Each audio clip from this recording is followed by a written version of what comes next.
इस आयत में अल्लाह ताला ने तमाम इंसानों को उमूमी तौर पर मुखातिब किया है, जो कि कुरान में एक आम दावत का हिस्सा है।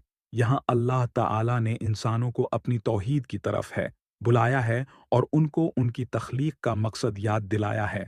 इस आयत में अल्लाह ताला की तौहीद का एक बहुत अहम पहलू बयान किया गया है कि सिर्फ वही ज़ात इबादत के लायक है जिसने कायनात को पैदा किया, इंसानों को पैदा किया और उनके अजदाद को भी पैदा किया।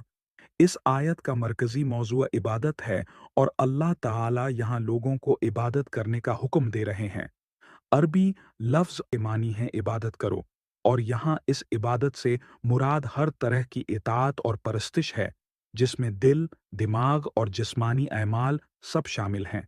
इस आयत में इबादत को तक़वा के साथ जोड़ा गया है, यानी इबादत का मकसद तक़वा हासिल करना है।